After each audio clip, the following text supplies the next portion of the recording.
Welcome to Dissecting the 80s. I am Trip Lano, one half of the Mega Podcasting Powers. And with me, as always, is a man who knows that sometimes when justice needs to be served, you have to call the police like a normal person, the Macho Mandrew. Andrew Lano, like Jesus H, guys. And look, this is not a police defender podcast. The police do many dumb, bad things, but buying a bazooka to shoot people who sell drugs is kind of an insane response to that. Yeah, let's just, off the bat, we'll just dive in with that. Wait, we should say that we're here. Oh. We should say what we're doing. We're doing. This is part 2 of February 2018, our Crime and Punishment edition of February. Last time we brought you Police Academy 4, which was wacky hijinks with the police, and this time we're bringing you vigilante justice in the form of Charles Bronson and Death Wish 4. So you know what that means. We gotta go back. We gotta go dissect the 80s. It's your cocaine. Something's gotta be done about your cocaine. When the mega powers explode. I'm talking about the 80s. Oh, yeah. Great Scott! Cream of the crop. Oh, yeah. Mega powers, yeah! When this baby hits 88 miles per hour, you're gonna see some serious shit. We have to send a huge thank you to listener Sophie, who put together a bingo game that is on our Facebook page and on Twitter, twitter.com/dissectthe80s, and it's Dissecting the 80s on Facebook. It's a bingo game where you can listen to the show, and the things that we say are all our classic, the bag of soup. Making fun of each other. Thank mom for listening to the podcast. I say bananas or something like that. The most amusing thing was, obviously, it was very cool, and we shared it all around, and I was showing it to friends and family, what a cool thing. Somebody who listens to the show made this. That's amazing. Mom said she forgot Bone Town, which is a horrifying thing to hear your mother no say. Thanks. So, no thanks, Mom. Well, because Mom hated that we said the word boning, so we curtailed it. We changed it. Yeah. So I thought it was a really good list, and it was nicely mixed. That there were a few different ways you could score the bingo. It wasn't it's only going to be the B column or whatever. It was well put together. So thank you again, Sophie. And if you ever want to timestamp, write it down, and send us a picture, we would obviously post that too. If you want to play along, if you get a bingo, we would love to see it. Yeah, write the minute second in each thing. And it was this is the episode I'm watching. Yeah. And at 14:10, they did this. Yeah. At 2 minutes, they derailed. Exactly. That would be so cool. I wonder if there's an episode where you could get the whole card, because I think it's probably possible. Not a guarantee. I'm gonna go out on a limb and say it's probably either Christmas, the One Magic Christmas, or was it not Slumber Party Massacre? It was the House and Sorority Row that we both enjoyed but had a very long talk about. Yeah. If you do get a whole card bingo, please reach out to us and let us know. We would love to see that. Anyway, let's get back to this movie. But thank you again, Sophie. We really appreciate it. That was super, super cool. I have Movie Pass now, so if there was a strong desire out there for you guys needing to hear my thoughts on this new movie, just save the tweets, because I don't want to do it even with Movie Pass. Oh, God. We are inadvertently tying into that new Death Wish remake with Bruce Willis, where it looks like he's sleepwalking through yet another $5 million payday. Must be a nice life. I wish. Good Lord. I can barely get 1,000 views on a YouTube video, and this Yahoo gets paid who knows how much to shoot minorities. You know what I find interesting about guys of the Bruce Willis ilk, and this is going to sound really catty and mean, and it is, but I have a genuine curiosity underneath the cattiness. So he's definitely one of these guys who's taking some sort of muscle-related supplements to get bigger as he's older. The Rock is the same thing. If you look at a picture of 2018 The Rock and 2000 or 1998 The Rock, he looks like he ate the 1998 version to power up to his current form. But why do these guys' heads get bigger? If you took a side-by-side image of Bruce Willis in that movie, and then you put Bruce Willis in Die Hard in 1988, His head is like a full two sizes larger, Grinch style. I have never noticed that. But I mean, His head is enormous. They did and when he's crazy bald, things with Helena Bonham Carter in those Alice in Wonderland movies. So maybe it's all digital to like compensate. They're Like, look, just- their bodies are bigger, so we have to make their heads bigger to make it look normal. Or they'd look like those guys from the Super Mario Brothers movie. Yeah, there'd be little Goombas. That's where all the CGI budget's going. Because his head, and it's probably because he shaves his head and, like, you know, all the skin, light reflecting and stuff like that. I'm sure there's a reason, but his head just looks so enormous compared to it as, you know, 1988 version. It really does. Anyway, we're not here to talk about Bruce Willis. We are here to talk about Charles Bronson, action hero extraordinaire, I guess, and this entry in the Death Wish franchise, Death Wish 4. We're just gonna off the bat. I wrote a note later, but we're gonna use it now just because it's so hard to get into this movie because all it is just old white dude gets justice with a gun and no consequences, and that's basically our world already. So like, I don't know what we're like. This isn't fantasy fulfillment. This is just that's what happens. Well, it's fantasy fulfillment for a certain group of people, for sure. But like, Just not us. but it's just like that's already how the world works for a lot of people. I What don't disagree with you. fantasy? And I will say, in defense of this, some of the action is really great. Like, really tremendously great. And for a Part 4 movie... There's a couple really made- awesome sequences.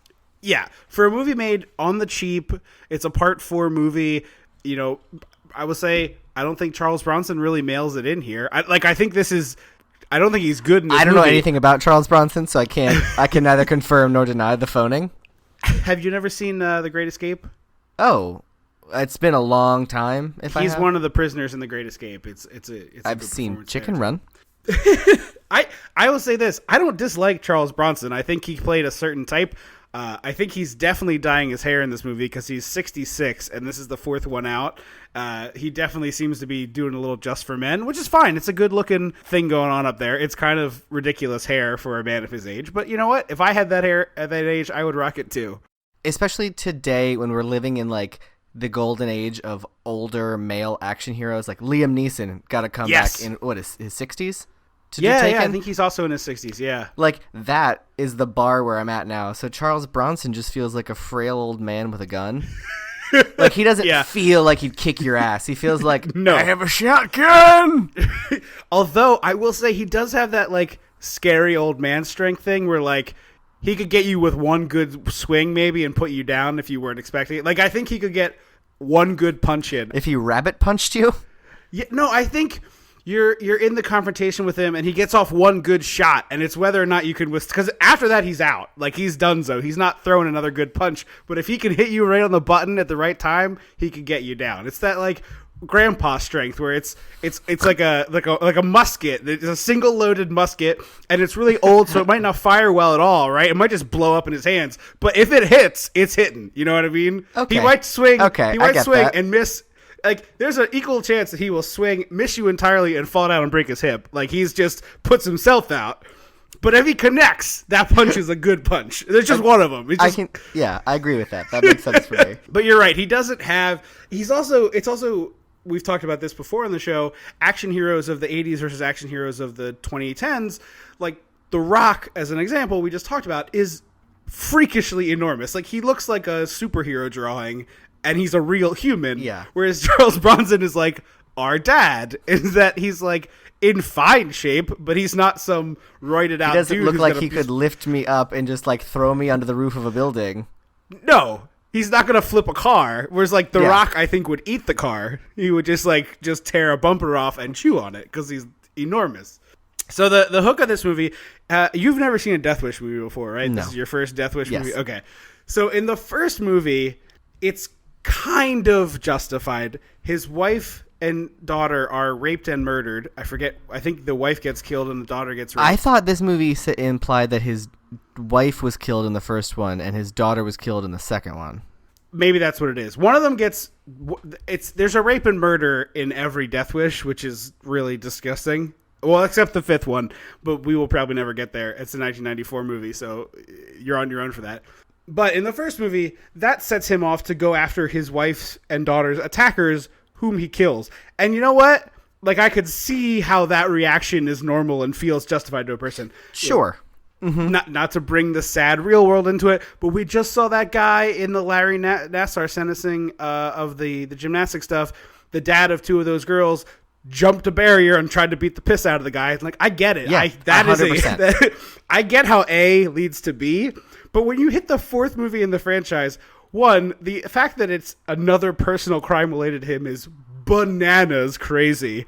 And two, he takes this personal crime as an excuse to be like, well, I'm just going to wipe cocaine out of this city and take on both of the cartels and gangs because that's my job now. Which feels a little hypocritical movie business. Like, we Yes. all know what's turning those wheels between 1980 and 1989.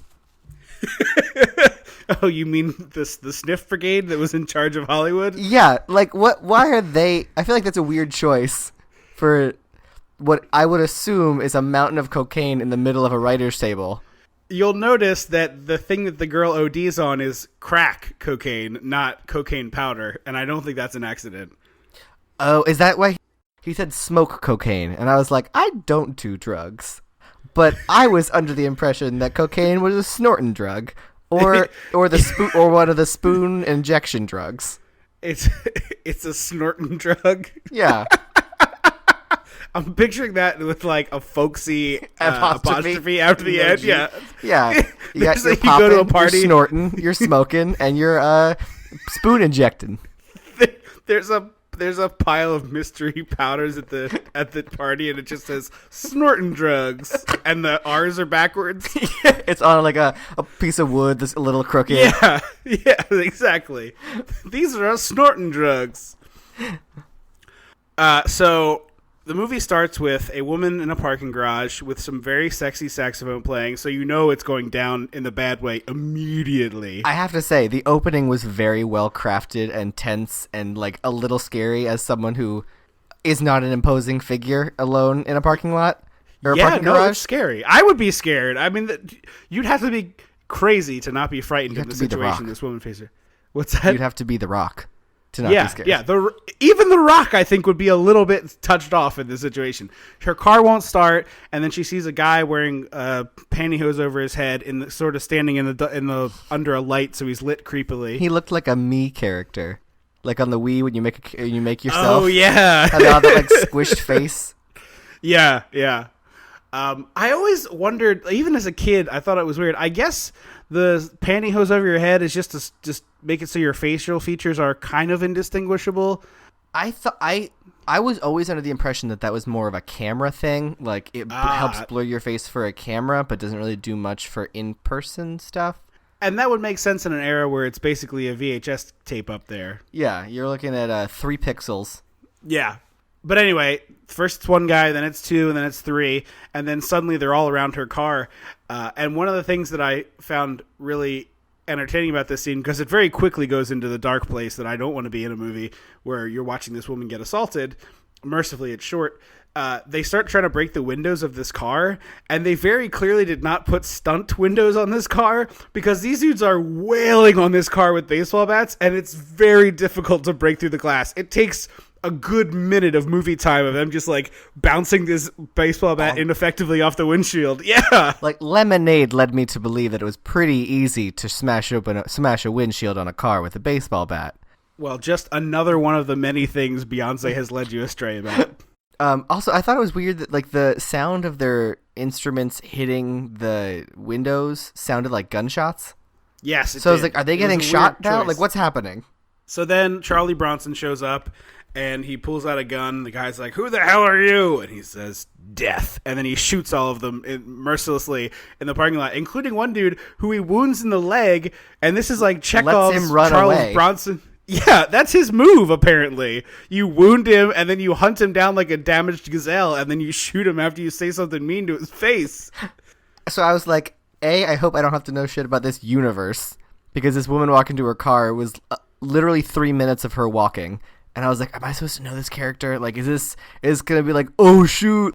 It'd be like if they were like, oh, this is Catwoman. Oh, they just killed Catwoman. Like, what? Yeah, yeah. Like, I was like, was there supposed to be a hint that this was the thing? No. No. He's basically the Punisher or the comedian from Watchmen, from what I gathered in the beginning. Yeah. And then I would say that's accurate. And then he shoots the last dude that he wounded and let run away, and then flips him over, and it's himself. And I was like, oh, he killed himself because vigilantism is a crime, and he kills criminals. Yeah, that would be a really cool meta commentary in this movie, actually. So it turns out it's a bad dream, and we snap over to him in his architecture firm. Yeah, what? I did not remember this character being an architect, and it is a really Ted weird Mosby choice. here picks up a Glock and just is like, I'm going to take matters in my own hands. Yeah, he needs to be like an accountant, I guess. He needs a different job. Because I feel like the architect is getting more fulfillment out of his day to day.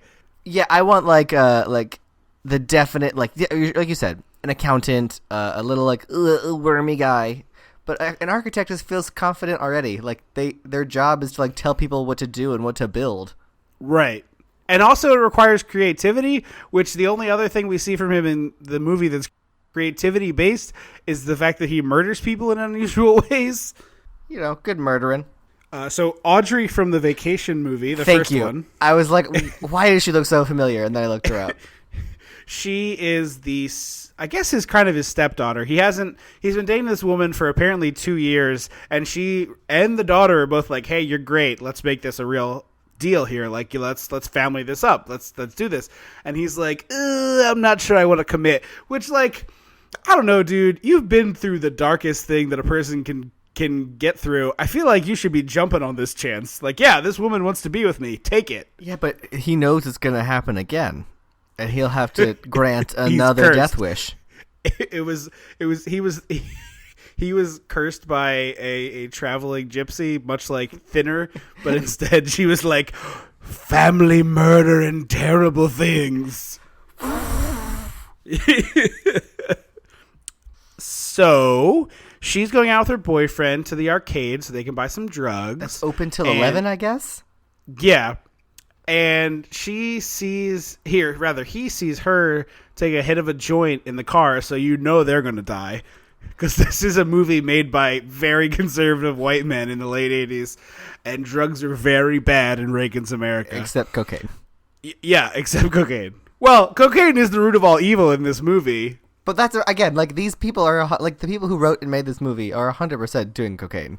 Allegedly. Oh, for sure. Allegedly.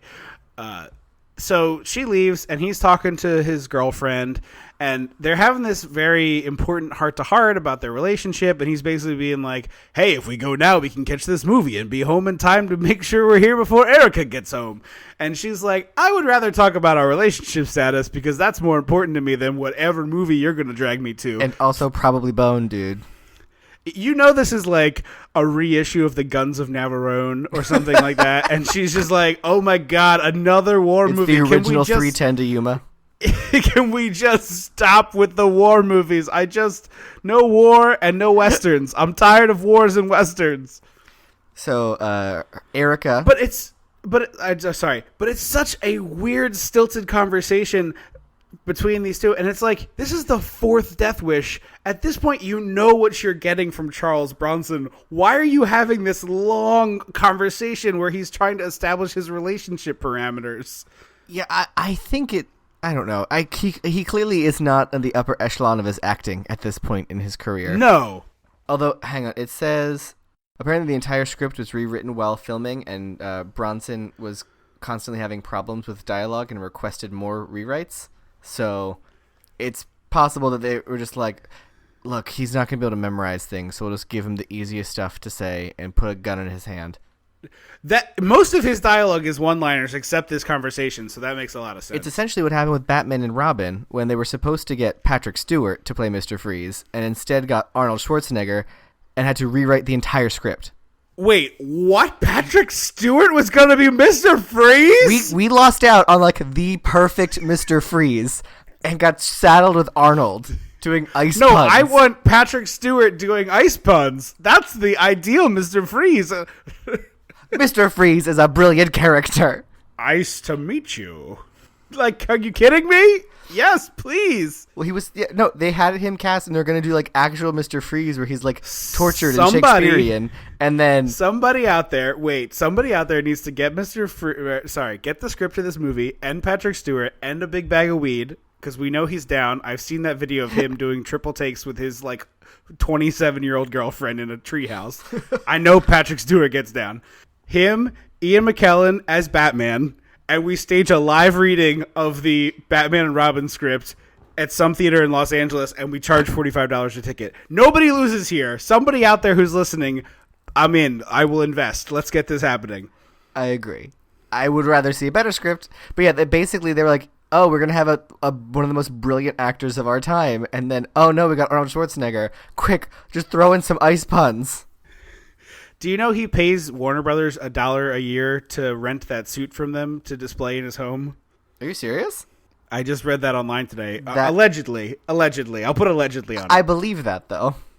Anyway, so Erica is at the carnival, or the carnival, It's at the kind arcade. of a carnival. There's like bumper cars behind it. I think it's like a boardwalk. Yeah.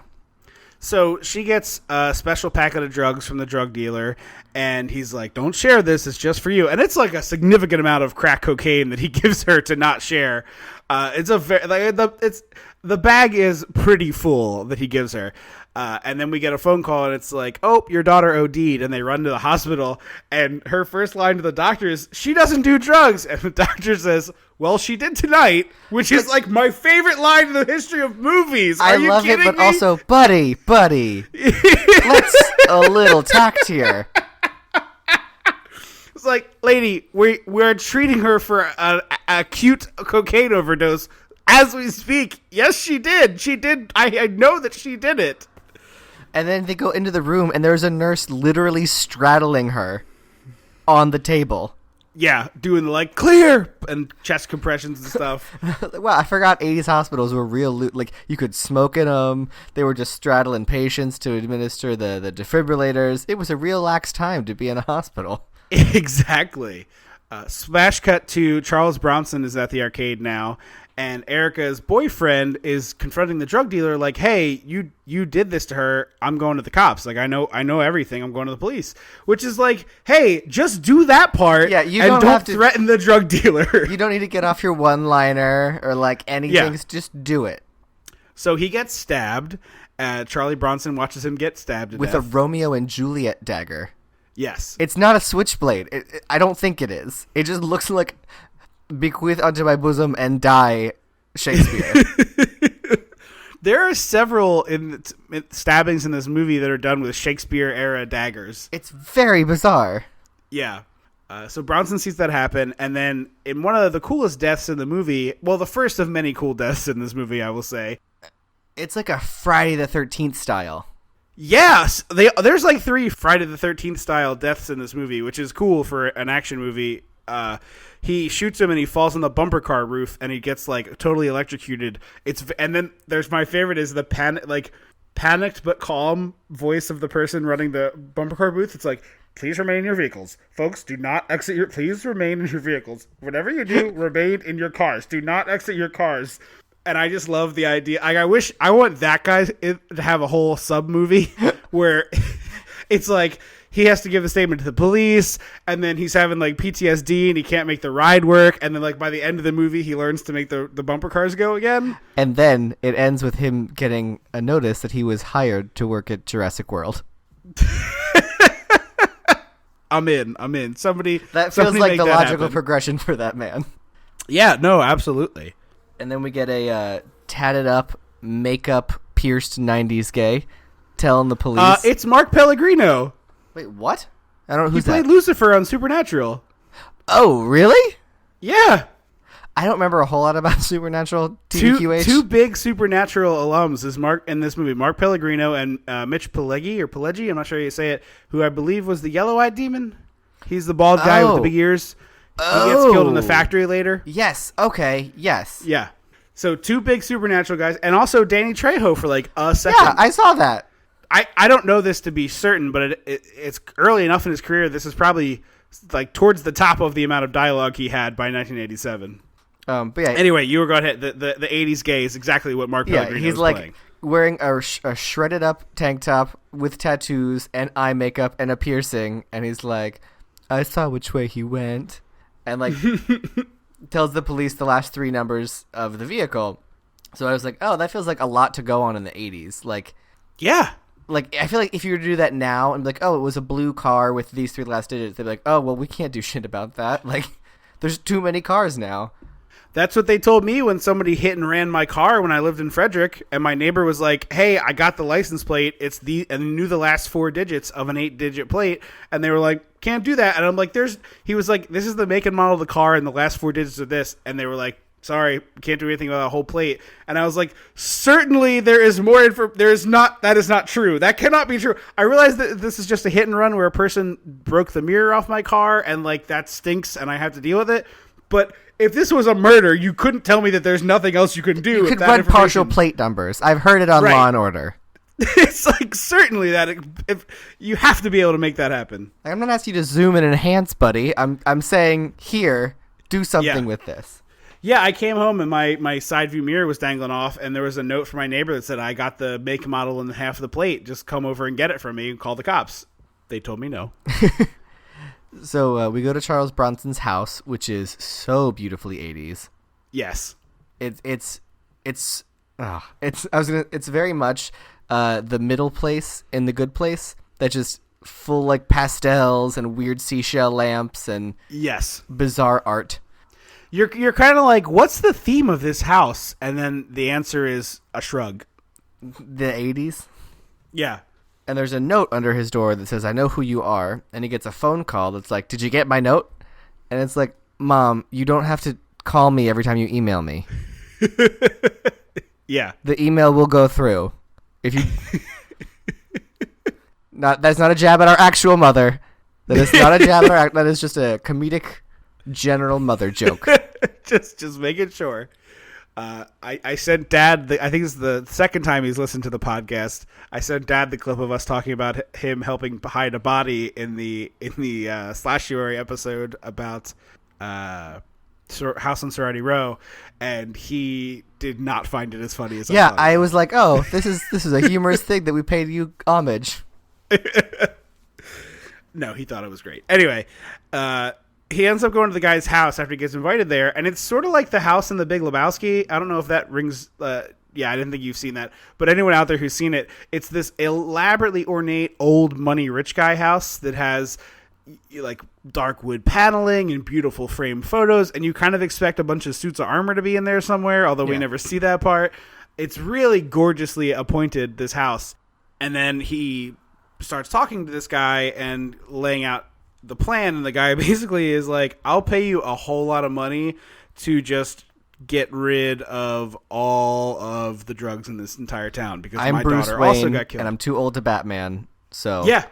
you're 10 years younger than me, so I guess you're young enough to Batman. Yeah, I was going to say, these guys are pretty close to the same age. So he's like, okay, cool, sign me up. And I love murdering. again, apostrophe. Because at this point, he is now not being a vigilante. This is contract murder. Yes.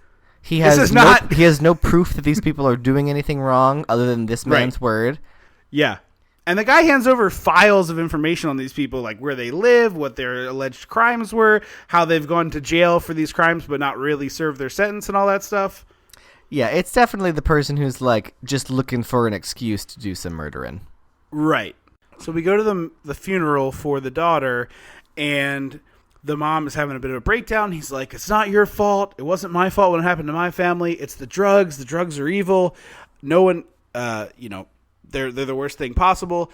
So we go from that to him being like, you're a reporter. You should write about drugs. We smash cut to the editor's office, and the editor literally says, everybody uses drugs nowadays. No one cares about drugs. He also looks like a Ken doll. He does look like a Ken doll. He's got like plastic, like frozen in place face. But I think this is just wish fulfillment on the part of the producers being like, yeah, nobody cares about drugs, right? Right? Everything's cool now. Everyone's doing the cocaine, so nobody cares about the cocaine. What? Did you say cocaine? Yeah, it's a weird choice of like, Yes. What's the narrative, people who are definitely doing cocaine while writing this movie? What is your narrative? So he says, you can do it, but I don't want anything bad to happen to you. So like, keep me aware of what you're doing. And she goes to the morgue. But it feels very glib for a woman who just lost her daughter to an overdose, and Yes. like very well could have just been found in an alley. Because he's like, I don't want to find them to find your body in an alley, and it's like she just buried her daughter's body. Some tact would be nice, Jerry. Some tact. But one of my favorite scenes in this movie is when she goes to the morgue and the mortician is like, hey, I guess it's not a mortician. The morgue attendant is like, hey, these are really grisly bodies. Are you sure you want to see them? And she's like, yeah, I need to see them. And he's like, all right, well, this first one's pipe exploded in his mouth while he was smoking it. And so I'm expecting a person to be like missing a nose and like an I'm eyeball hanging gore, out. like Night of the Living Dead under that sheet. Instead, Like it's this person's mouth should be just a gaping, disgusting nightmare is what it should be. If a pipe exploded in your mouth, it would be the most horrifying looking. And they open the sheet and it's like the first draft of Freddy Krueger before they got him to look like scary. kind of a bad sunburn. Yeah, where his face is kind of red and kind of, burnt. And he looks burnt, but it does not look like someone who had a pipe explode in their mouth. Real weak stuff. And then we get a real basic single shot in the forehead moment for With the next no guy. other... Yeah. It's real weak stuff, the whole thing. There was also the really bad throat slit. The third girl got her throat slit, and it's like 2 inches on one side of her neck. Yeah, And I was like, it's... If someone's going to murder... If these gangland people are going to murder a prostitute, like, they're going to go all in. It's not going to be like, let me just nick you right here. Right. Somebody's connecting ear to ear on that. 100%. That's what they're doing, yeah. But then she goes to investigate more at the carnival or the boardwalk or whatever, and for no reason at all, the character's just eating a corn dog. I think she was just trying to, like, be less suspicious. Like, look, I'm just attending the carnival. It wasn't my daughter who died. But she walks up to this guy and is like, she flashes a few $100, and she's like, hey, he's like, oh, I got you covered. I got all sorts of good drugs. She's like, no, I want information. And he's like, what kind of information? And she takes a bite of a corn dog before delivering a line. Like, how like me. cool are you trying to look? That would be, like, how I think I'm going to be cool. It's like, hang on, let me dip this in some spicy golden mustard first. Pink, pink, pink, pink. As I was saying, I would really like to get some information about the cocaine in the South. Like, this is... I get what you're saying. She's trying to blend in, but the point at which this character is taking bites of corn dogs mid-take is a bridge too far. You know how good for Death Wish 4. This could be like award-winning corn dogs. You don't know. This could be like the Knoebels Grove of boardwalk corn dogs. I just don't understand why it's in the movie. If they make good corn dogs, like, maybe just everybody has that for lunch one day, if they would like... But, like, I genuinely think because this movie was so cheap, there was no craft services, and so she was, like, desperate to eat something. It was like, oh, no. This is the end of a 12-hour shoot day. We've been filming since 11 a.m. I'm so damn hungry. And the kid is like, ma'am, these corn dogs have been in here for, like, a whole day. You don't want to eat this corn dog. And she's like, shut up. I'm starving. Give me the corn dog. And then the poor director is just like, well, I guess there's a corn dog in this scene now. Go for it. But I like that she expected him to snitch for like $200 or $300. Yeah, he does roll over very easily with this information. Because like I feel like $200 or $300 in the 80s was like, I don't know, not that that's not snitching money if you're in a drug cartel. Well, remember, it's like basically times 4 to get to modern money. Okay, so about $600, we'll say. Yeah, call it between $600 and $1,000, but that's still not snitching money. No. Also, Charles Bronson kind of looks like John Voight in National Treasure in this movie. He does kind of look like John Voight in National Treasure. Like a little bit confused and not quite sure of the movie he's in. Yeah, like old enough to be just like escorted onto the set and like, here you go. Just do it. Yeah. He also apparently after this made a couple of sexy thrillers, which I just like. Charles Bronson don't. did? Yes. The one that comes right after this is a looks like it's in Japan. And it's just a sexy thriller. I don't like that at all. No, who would? So the detectives show up at Charles Bronson's architecture firm, and he's doing an interrogated witness on Law and Order, where like whatever they're doing is too important for these detectives' questions. He doesn't break stride in the task he's taking. It's like he's in the West Wing and is just like doing a walk and talk, and then gets to his desk and is like doing a sketch as they're asking him questions. He's like, nope, don't have a gun, never was there, I was alone that night. Anything else you need to know? Yeah. That is true. I thought that was amazing, and I forgot that Mulaney bit you referenced there. Like that is the opening to every Law and Order not the opening. That's the death. The next scene on Law and Order is someone who's too busy to stop what they're doing to be questioned by police. Well, there was also a bit on SNL or Mad TV of like an acting school for being on Law and Order, and they were like, you keep stirring that batter in your hand and bouncing the kid in your hip because you do not have time for what the cops are asking. They also finished this interrogation in like 90 seconds, at which point I was like, well, that was weird. He didn't answer any of their questions. I feel like he just made himself the number one suspect. Yeah. And then the cops immediately are like, why are we leaving? And the other cop's like, because clearly this guy's up to something and I got to look up more information. It was like, oh, phew, a competent person for once in one of these movies. I was like, thank God. So we cut to this mob boss's birthday, and his birthday cake is a naked woman with candles in her nipples, because isn't that grand? Ugh.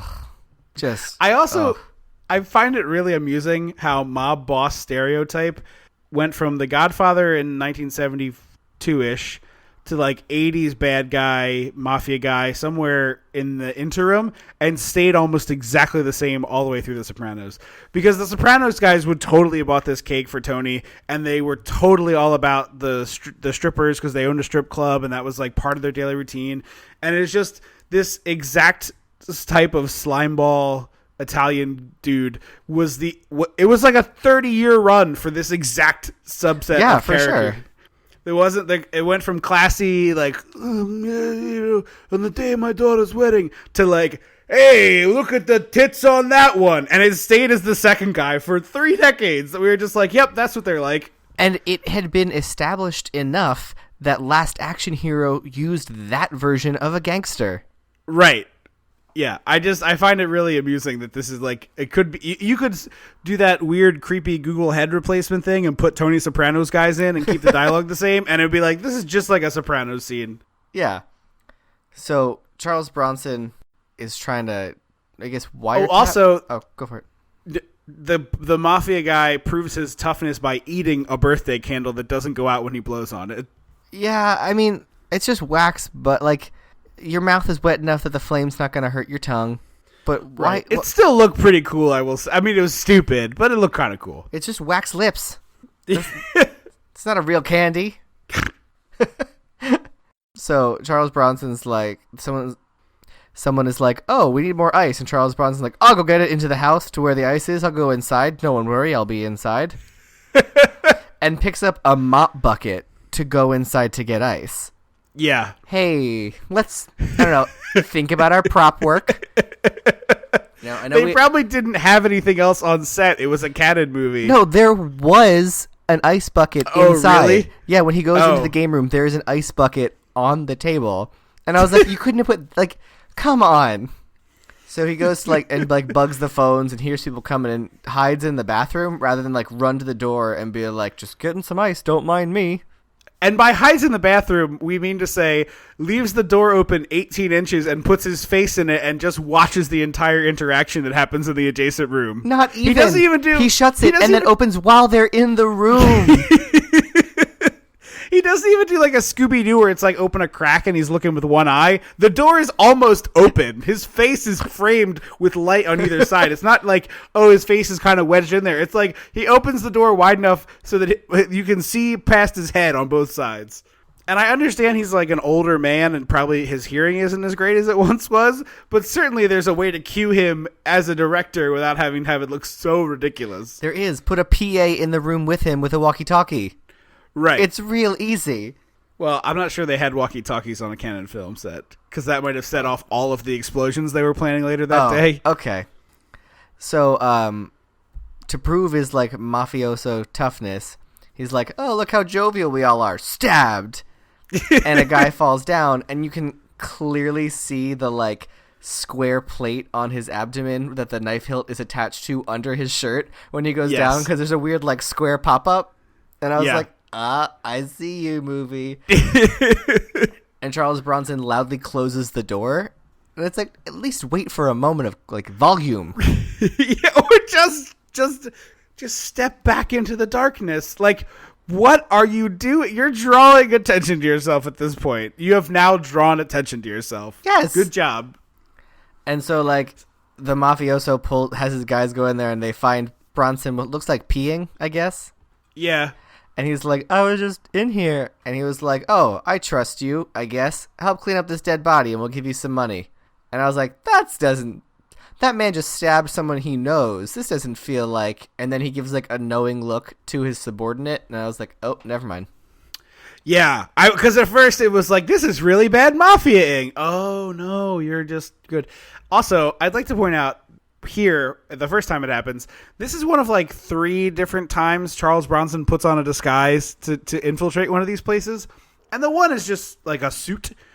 But this is one of 2 disguises that means Charles Bronson has access to a disguise closet. That's what I was going to say. It's like he just has a whole closet full of different employee uniforms for different types of jobs he might have to infiltrate as a vigilante. It's insane, the costuming he has at his disposal. Yeah, like this one, like you said, it's at least just a tuxedo. Sure, I'm sure a lot of people could like it's a catering tuxedo, though. It's like a specific kind of look, you know? That's true. So they throw the dead body in the trunk, and the dude pulls a gun on him, so Charles Bronson whacks him with a tire iron and slams his neck in the trunk and runs away. Yeah. He opens the garage door and then drops this tire iron so loudly. It's like, clang, clang, clang, clang, as the garage door is like, and it's like, anything you do to be quiet is good. Just any option for quietness. Right? So then we cut to my favorite one where he's got this bottle of wine and he's like, now it's a montage of him just like picking off henchmen now, where it's like he's got this briefcase or a case file full of information of all these people he needs to go kill. And so he's just like, oh, I'm going to go down the list one by one. And it's like, oh, his 3 lieutenants are blah, blah, blah, blah, blah, blah, and blah, blah, blah. One of whom is Danny Trejo. And so they're having like a 3 lieutenants meeting, I guess. And he goes in the car and he has this case of wine samples, which has 4 regular bottles of wine in it and his fake one, which again is like, that's 4 times more elaborate than you need to be for what's going to happen in this. But all right. You could just have But he opens 2, maybe 3 explosives. Like really sell this. I don't know. Yeah. Or just like a bottle of wine. You're like, hey, I work for this company and this is the thing. So he's filling with this bottle of wine, and I thought it was a wiretap, like another. I couldn't tell. He bugged the phones. I thought it was a gun. I was like, it's either a wiretap or like a secret gun. Like he pushes the bottom and it fires through the cork.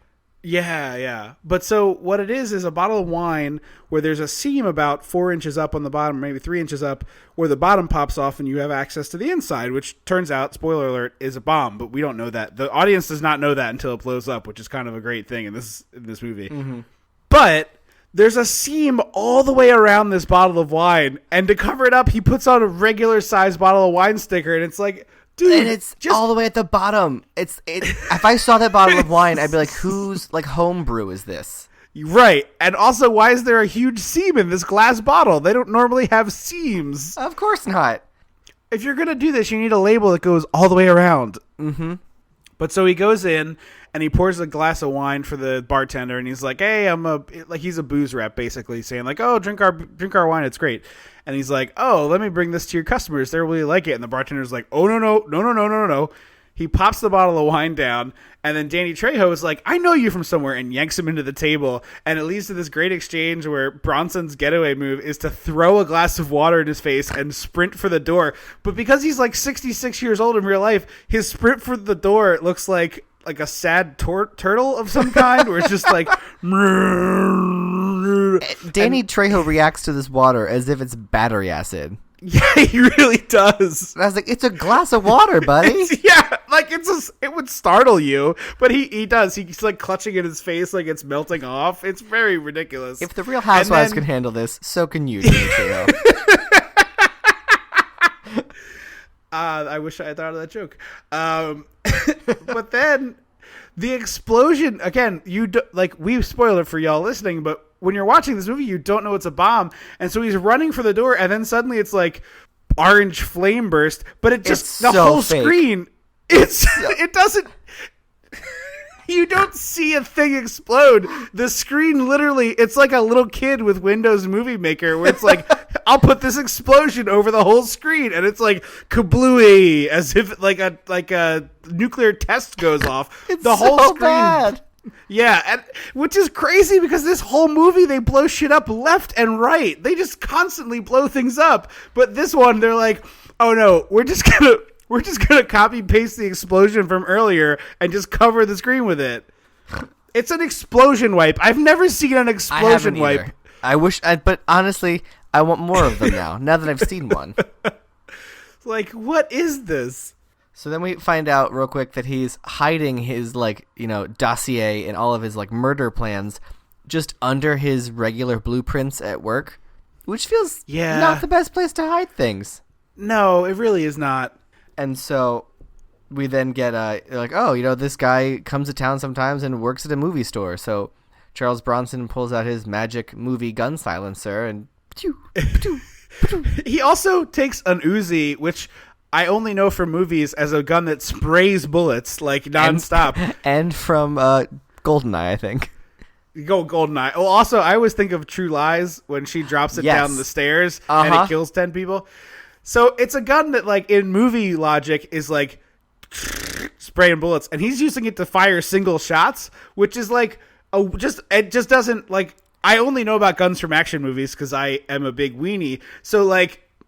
Maybe that's how an Uzi does work, but it's just bizarre to see it break the rules of movie logic where it's like, oh, that's an Uzi. I know what that is. Oh, wait, that's not how that works. Yeah, I feel like, I would be surprised at how much dexterity you would need to fire tiny, quick bursts, like a single shot off of that thing. Right. So he just, murders this dude. He throws cocaine at him twice, 2 bags of cocaine at him, and then shoots him. And then is like, let me just spray some bullets in the hall and run. Yeah, well, he shoots 2 more gangsters in the hall, too. But I also got to thinking that this one scene brought this up for me because, obviously, this is a very low-budget movie. I mean, it's not super low-budget, but it's a low-budget movie. There's got to be a movie prop house out in Hollywood that's, got a huge supply of fake drugs. Right? Oh, I'm sure. And so I was thinking about, I only have seen drugs in movies. I've seen bags of cocaine in a movie, and I know what if you show me a movie bundle of cocaine, I immediately know duct tape it's plastic cocaine. wrap situation. Exactly, it's plastic with white or brown tape wrapped around it. Usually brown tape wrapped around it, and I know what that is because I've seen movies. But then I was thinking, are there is that how people really package cocaine?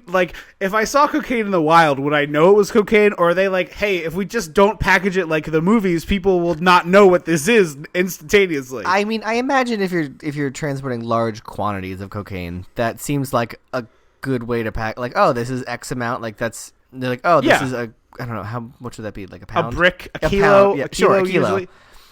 But I feel like your average person who is doing cocaine doesn't have that in their bag. They're gonna have. Well, no, the average. I think a person. Yeah, I'm not talking about the person baggie. I'm talking about drug shipments. Cartel people. Cartel people. And I made me think and then the subsequent thought was, do you think that because it's obviously powdered sugar or something? I was thinking are there movies that have to run the numbers on whether it's cheaper to make a PA bag a bunch of powdered sugar with tape versus renting the pre-packaged bags? Because that's certainly a thing that's happened somewhere. Well, I wonder because I know there's now laws against movie prop money because it's so realistic that there's only one place where you can get prop movie money from. Right. So I wonder if it's the same with cocaine. There's only one licensed prop cocaine distributor. It wouldn't surprise me, but they could be oh, this whole shit, this is just movie cocaine, police. And then there's a wall of movie, and behind it is real cocaine. Oh, so it's a fake movie production, just like Argo, but for cocaine smuggling. Yes, exactly. Oh, so and then you have to have a scene where the police captain does that very scientific test of dipping their finger into the drugs and licking it. Yep. That you see in movies and TV all the time, where it's I'm pretty sure the cop is not just licking what might be cocaine to test it. Right? FYI, could that you could be imagine? anything. Could you imagine the criminal trial? They're Officer Brown, how did you know it's cocaine? And Officer Brown is like, well, I extended my pinky finger and I licked it, and then I dipped it in the cocaine Like and a I fun tapped it dip. on my tongue. Yeah, like a fun dip. I did a cocaine fun dip. And they're like, okay, well, this case is thrown out because you just admitted to doing drugs in court. Thank you. Well, it's like what is that spoof cop movie with Tim Curry and Emilio Estevez and Whoopi Goldberg for a minute? Loaded Weapon. Yes, it's like that. They have the one guy like test the cocaine, and then they cut back to him, and he's just like a skeleton with tall hair. Like, Yeah. like Yeah, that's what I imagine that's- would really happen. I do too. So the two gangs are having a conversation. They both think it's the other rival, and it got me thinking that like this is basically how cable companies work in 2018. Mm-hmm. They're just like, "Hey, Verizon's coming in on our turf. They're roughing up our guys," and Comcast is like, murders a bunch of them. That's how I think that works. You think Comcast is the murdering ones? Both of them. I Okay. think they're both just like, hey, you trying to put your Xfinity on my Comcast street, huh? What kind of a thing is Xfinity this? is And then they kill each Comcast. other. You're right. That was Verizon. You trying to put your Batman on my Bruce Wayne street? You trying to put your FiOS at my Xfinity street? What are you doing here? And then Yeah. they like shoot each other. That's how I imagine it happening. And the poor people are inside are like, we just don't want to be price gouged anymore. So the other henchman that he goes after is a gentleman who has a beautiful singing voice. And I was like, surely this will lead to this person singing before they get murdered. I was wrong. And I was very disappointed. What I was thinking was going to happen was that he would be singing on stage, and Charles Bronson would use the opportunity to like snipe him from the balcony, That would be dope. Or even just like anything that kills him on stage, I'm in for. like he cut the gets him with sandbags. Yeah, or he just like stabs him in the eyes with drumsticks. Well, no, because then everyone would see him do it. His whole Well- thing is like doing it from the shadows. That's true. I 'Cause he just can't think run it would away. be cooler. Yeah, well, that's true. Or like he hits him with a tuba and he's like, can't hit the high note anymore. I'll be back bassoon. We're terrible. So the singing henchman is going on a date with this woman, and she's like, "Hey, do you remember the tickets?" And he's like, "Oh, I forgot them." So he runs back upstairs. Did Charles Bronson like take these tickets out of his jacket and No, then hide them somewhere? Because he wasn't supposed So- to kill him now. Oh, He was only trying to bug the apartment. Okay. Because I was like, this is a very elaborate plan that he has managed to pull off. By the way, his plans largely are very elaborate, that he's able to pull these things off It's flawlessly. like and the it's quite Joker in the ridiculous. Dark Knight level elaborate. Yeah, and he's one man by himself. An old man by himself. Yes, exactly. He's like, this is an architect. What are you talking about? So they have this fight in the apartment, and this is the scene in the movie that more than any other really shows how old Charles Bronson is, because Oh, baby. it's like, and I'm going to use a wrestling analogy here for the three people who listen to the show, but a lot of times in wrestling, they bring back an old timer and they pair him up with a young guy so the old timer doesn't have to do as much, and the young guy takes all the bumps. Like, he gets thrown around and beat up, and then the old timer just kind of gets to look good. And that's like basically what... they're wrestling each other, or like they're tag Yes. teams? Okay. Either way, it would be set up in such a way that the young guy does all the bumping, like all the falling down, and gets all the things that happen to them, so that the old guy doesn't have to do it because they can't anymore. And that's what this fight looks like, except both of them are old guys. And the other guy isn't that old. Like, isn't an old guy. But he moves like a former football player, like someone whose knees are all jacked up and hips don't work quite right. Gotcha. And so he's getting like thrown into a cabinet. And there's one cool one where it's a radio set that his head goes into. Yeah. Was it TV? I think it was a TV. Like, it was a Okay. screen, like a glass panel. So I assume it's TV. That makes more sense. But he gets like thrown into that. There's like glass going everywhere. And it ends with a absolutely beautiful dummy getting thrown off a balcony. But it then- is. When they cut, so they have the dummy, they have the woman in the car, they go back to the person falling, and the second time, I'm pretty sure it's a real person.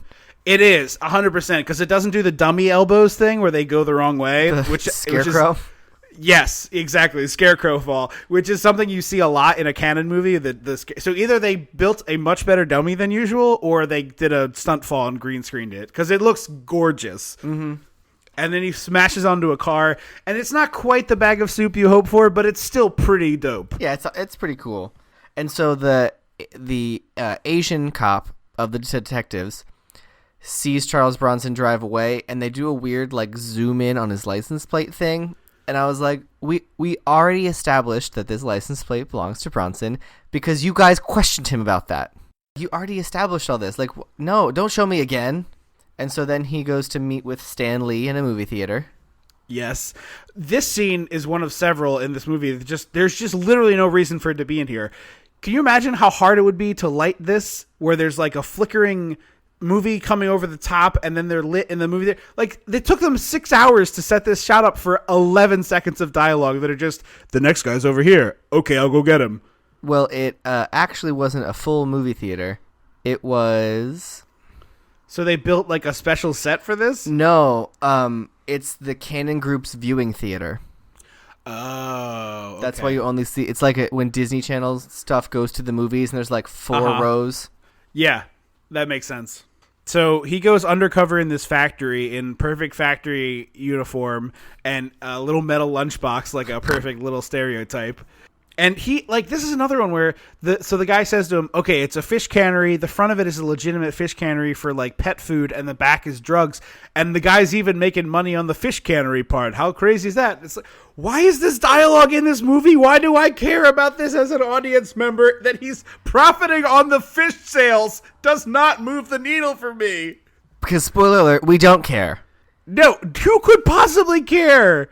But he orchestrates these plans so fast. Like, even with the information that they're day workers, they're transient, they don't know anybody, he's able to get hired on, get inside, figure out where he wasn't needs hired to go. on. I don't think he was actually Well, he gets hired on. in. But I mean, he gets in. I thought the whole point was like, oh, it'll be easy to get in because like no one gives a shit about who's working that day. But he walks in with a shift of workers, like timed up with the shift of people who are entering the building for work. I'm going to let you in on a little secret. There are places where if you just walk up with a crowd of people, no one will notice that you're not supposed to be there. No, I know that. I'm just saying, I think Charles Bronson got hired on because his plans are very elaborate. I don't think he got hired on. But then you find out that they're apparently stuffing cocaine in the mouths of giant tuna and then gutting the tuna to get the cocaine out. It's pretty great, actually. That's pretty brilliant. It is, but like, don't use my tuna that way. The tuna board is tweeting us so happily. They're like, "Oh my god, we got another one." Yeah, right. I only board. want to have to worry about dolphins. I don't want to also have to worry about cocaine. Big Tuna is thrilled to get this free advertising. So he, of course, like he fools. This is where you get Mitch Pileggi from Supernatural, and he's like, "What are you doing here?" And he cracks him over the head with the lunchbox, and then he goes in the back, and this is my favorite Charles Bronson move in the whole movie. He's carrying this lunchbox, and there's a henchman there guarding a door that says "No admittance," and he's like, "Hey, they told me to put my lunch in there," and he's like, "They told you to put your lunch in here?" Like, the henchman it's such a good line that the henchman is legitimately like, "Wait, could that be a thing someone's wait a minute," and then he hits him with a lunchbox, and it's so good. Like, it's such perfect insanity that, like, wait, they told you to what? I just couldn't get enough. Yeah.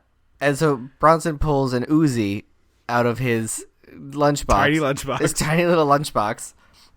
Kills a dude behind him, then like throws open the doors to the cocaine fish spot and just like mows everybody down in 20 seconds.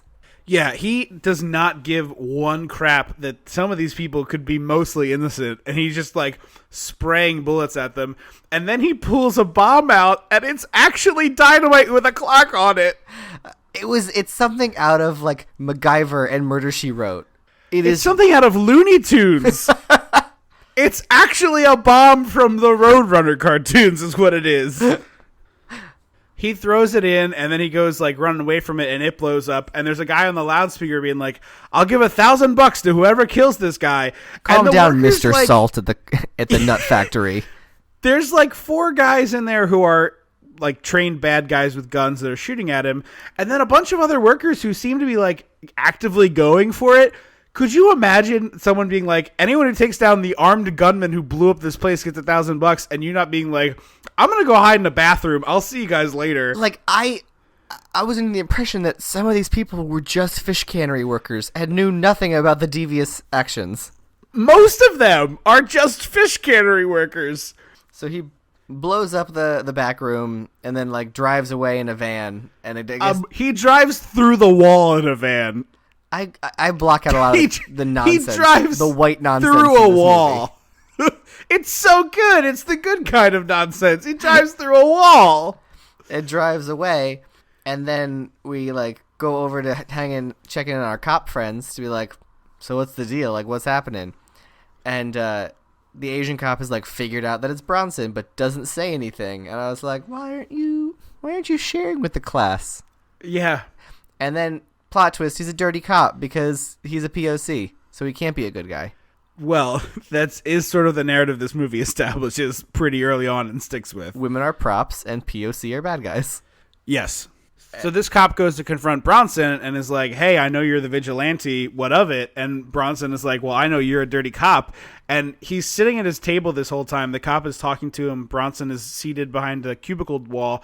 And the cop goes to shoot him, and there's a big gunshot noise. And Bronson has been holding a gun on the cop the whole time and shot him through the cubicle wall, which now means he has to destroy that cubicle wall as evidence. No, I don't think it was a cubicle wall. I think it was a drafting table.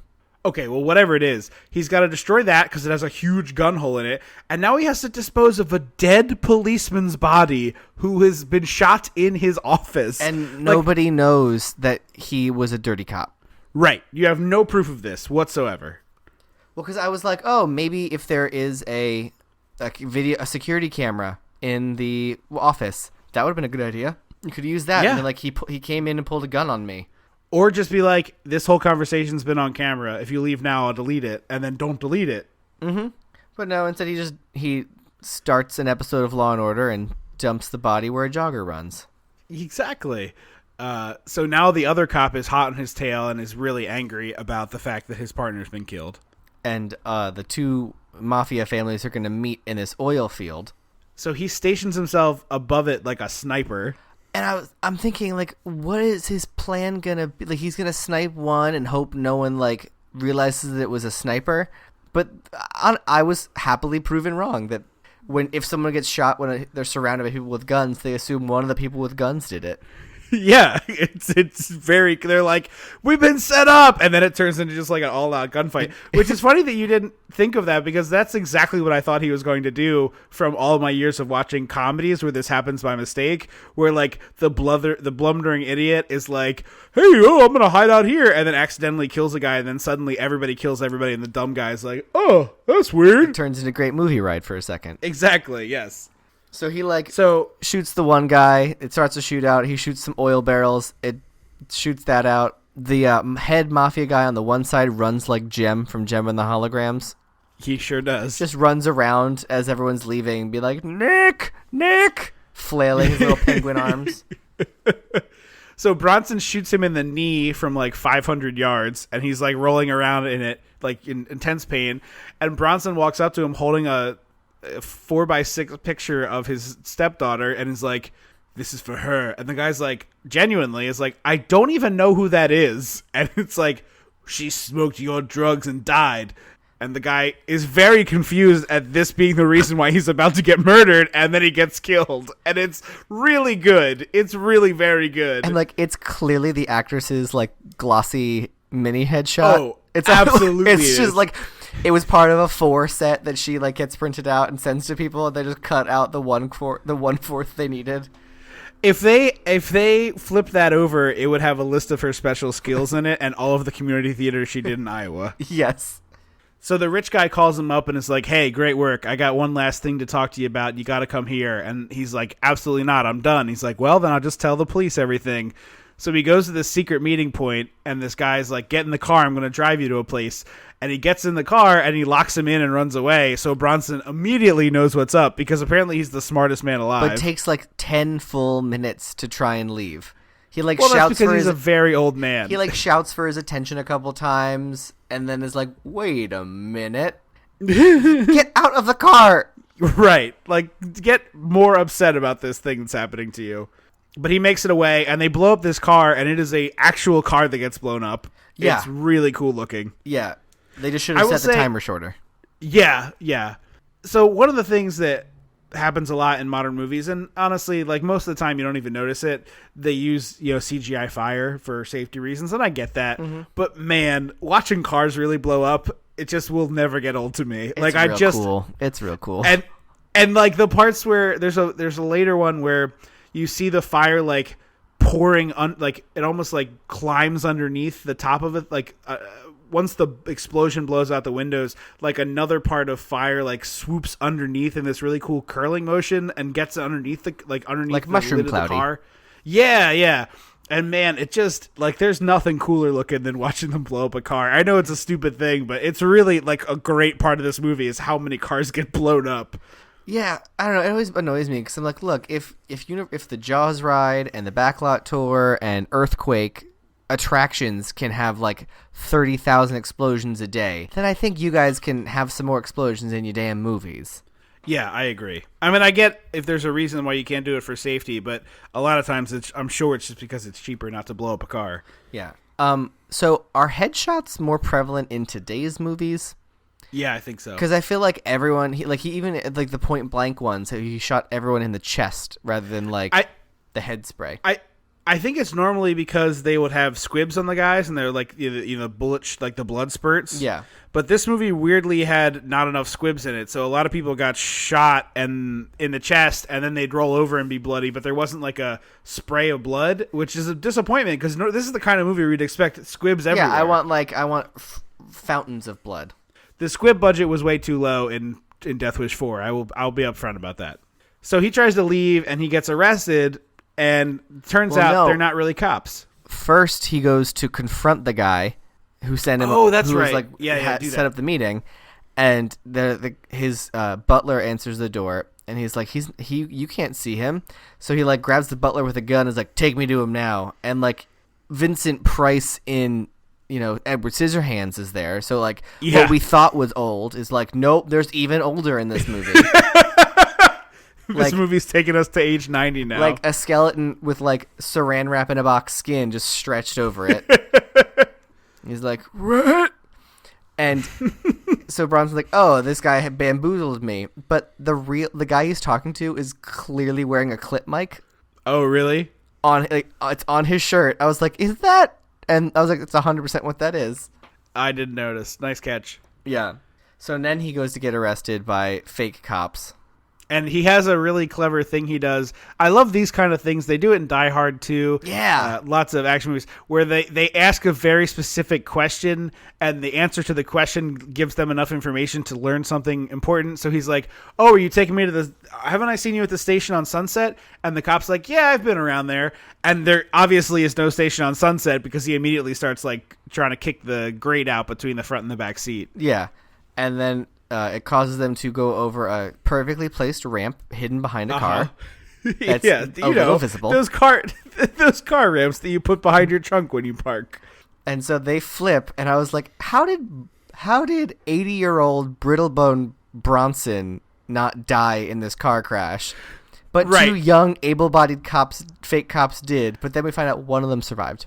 I needed the part where Charles Bronson puts a seatbelt on. Yes. And they don't have seatbelts on, and that's why they die. Like, I needed that piece of this puzzle. Thank you. Yeah. So the bad guy's making plans to capture Bronson's girlfriend to go after him. And then while they're doing that, and the fake cop is explaining what happened, the real cop, who's the partner of the Asian guy who got killed, goes after Bronson and is like, hey, I know you killed my partner. And when Bronson's like, yeah, but he was a dirty cop, they have a big fight. And Bronson beats him unconscious with a phone receiver. It's bananas. And, like, especially because... I'm sorry, not the receiver, the hand part of the the part handle. you put up to your ear, yeah. But, like, as Bronson's like, look, he was in bed with the mafia. And his partner's like, no, he wasn't. He tells the partner, like, oh, your partner was a dirty cop. And the guy's like, no, he wasn't. And then he gets an answering machine message of, the old guy who hired him being like, we have your girlfriend and we're going to kill her unless you meet here.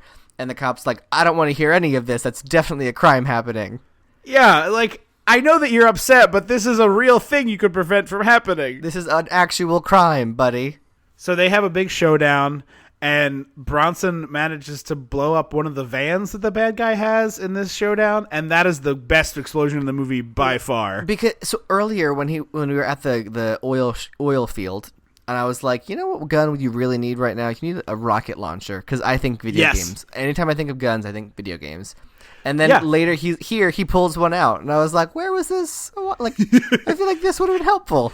It's a military assault rifle with a missile launcher attachment on it, and he keeps shooting people, and you're like, when's he gonna shoot the missile? When's he gonna shoot the missile? It's a real Chekhov's missile launcher that we get. It's well done. We also find out after the explosion, they like zoom upstairs, and it turns out this abandoned warehouse is like underneath a roller rink. I think it was the parking garage of the roller rink. Oh, okay. I think. But there are not enough roller rink related stunts, because I was really expecting some roller rink. Like, I was expecting the bad guy to put on some skates or something. I really wanted roller rink shenanigans. He was also old. I know! That's why I wanted to see it. Where it's a young guy in old age makeup. It's actually an old man. I know, but how cool would it have been to see this old guy on roller skates? I agree, but instead, Charles Bronson just fires a gun into a crowded roller rink. Yeah, sure. Because that's not prescient or terrifying. Right. And so the bad guy has the girl. The roller rink clears, as it should, and we're down to just the bad guy with a girlfriend and a showdown on the roller rink. And then they start this chase sequence, and like, if I was to describe this movie to you before we watched it and say, okay, the movie opens with Charles Bronson, the hero of the Death Wish movies, has a girlfriend who has a daughter, and the daughter overdoses on drugs, and then the woman he's dating gets captured by a bad guy. You would think the end of the movie is she somehow helps to save the day with the bad guy, and they walk off into the sunset together. I wouldn't have thought that, because she is a Really? prop. No, we didn't. All right, we but didn't you learn would at enough least about have, her. But you would at least have given me, at the end of the movie, they walk off into the sunset together, right? No, Really? as I was watching, I was like, we haven't learned enough about this woman, and clearly she was written for this movie. I was totally stunned that this movie ends like literally 90 seconds before the movie ends. She gets gunned down in the back by the bad guy, just shoots her like 6 times. This guy, this Paul, whatever the character's name is in Death Wish, Versney, whatever. Casey. Bronson's Kersey? character. Yes. Every woman in his life dies at his, like, indirectly or directly because of him. Mm-hmm. And he got 5 movies. I can't. Because the movie, he then shoots his rocket launcher into the bad guy, which is beautiful and amazing. It is amazing. Did you see the fact that it hit the dummy so hard it took it out of the boots? Yes. The rocket comes, like, Bronson shoots the rocket, and I think he really shot the prop thing because he recoils and closes his eyes in actual terror. And the rocket hits the dummy square in the chest, and then you see a huge plume of flame and just a pair of boots underneath on the ground where he was standing before. It's awesome. It's really It's great. amazing. Except it's followed by the cop pointing his gun at Bronson, being like, "I put your gun down. You're going to jail." And Bronson drops his gun and walks away from him, and he's like, "You do what you have to do." And the cop does it, and I was like, "No, you know what you have to do? Your fucking job." Yeah. Shoot him. Arrest Shoot that him. guy. Yes. Shoot Anything. that guy. Yes. Yeah. He's not a hero. So that's the end of the movie. What did you think about Death Wish 4? God. It's just so old white dude. I can't. I kind of really liked it.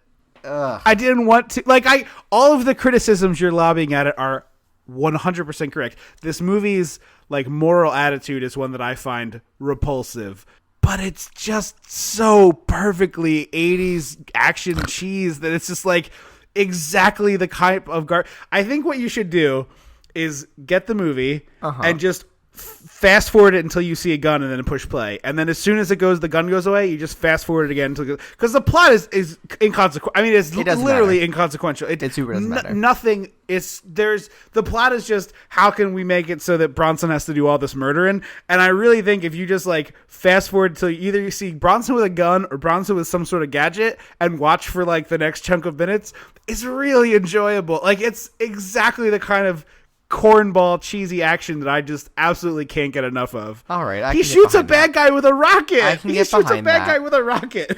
So I'm with you. Like from a moral attitude position, from a personal position, like the politics of this movie suck.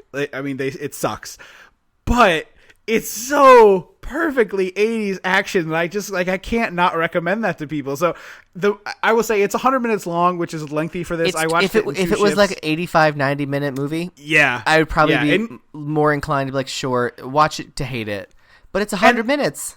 Yeah, and like honestly, the craziest part of that is you could lose 20 minutes in this movie and lose nothing because there's so much talk shit where you just, I guess, get back to shooting people. That's what we're here for. Seriously. So yeah. So it was not as like overtly racist as I thought it would be, although it was definitely made by a conservative in Reagan's America, and it is certainly not a woke movie. No. But the action scenes are just so great. Like that car flip is awesome, and like. I get, like, they shot the bad guy with a rocket from, like, 10 feet away, and he blew up into bits. Like, that just isn't a thing that... Could you imagine if they ended an Avengers movie with Tony Stark just vaporizing the bad guy and only boots were left? I'd be down for that.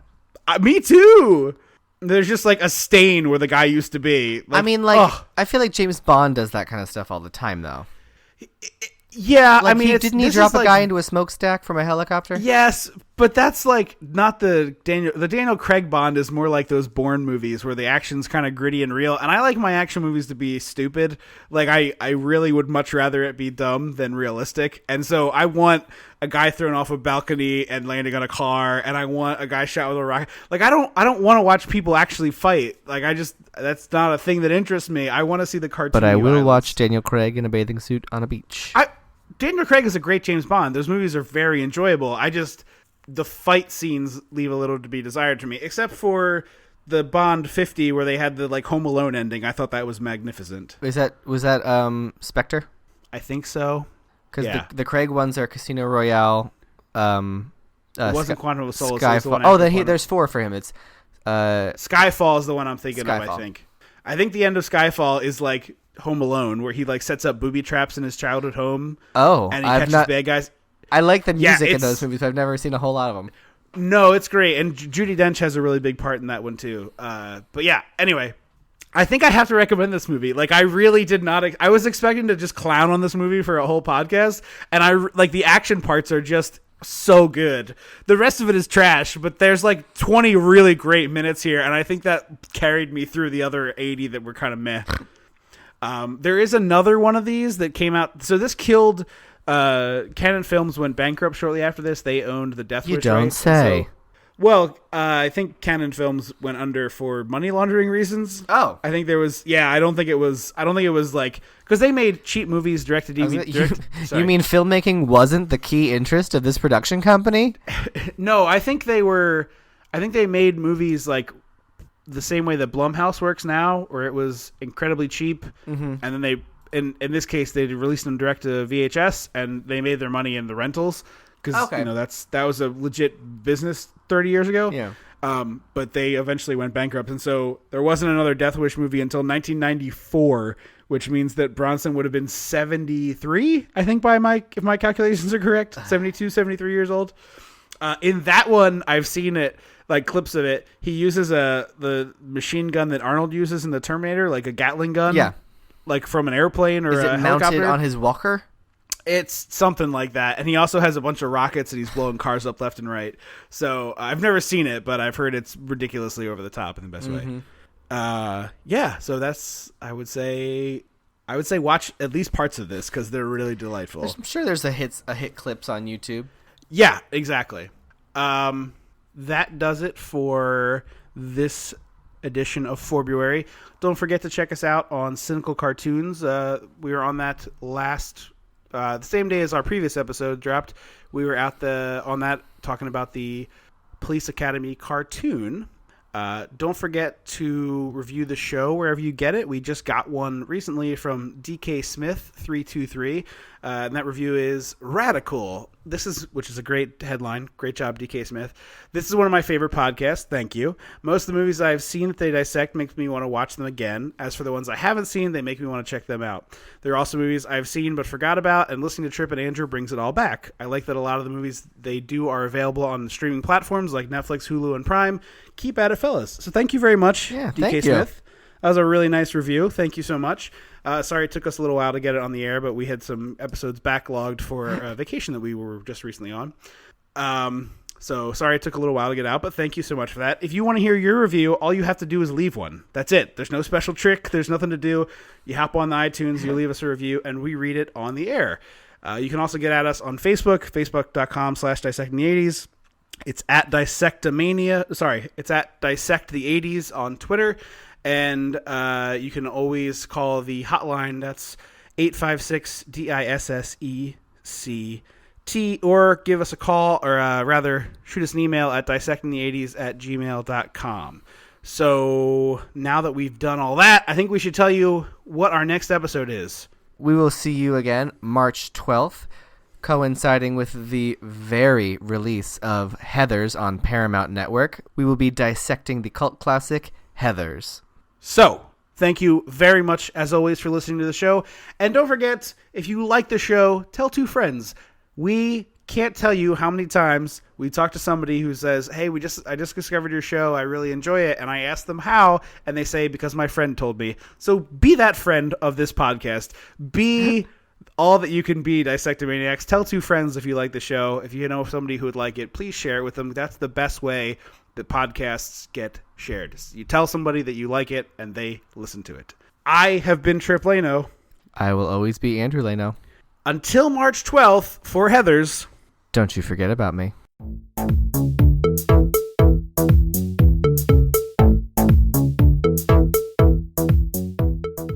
Dissecting the 80s is a Chum Some of This production. Ow.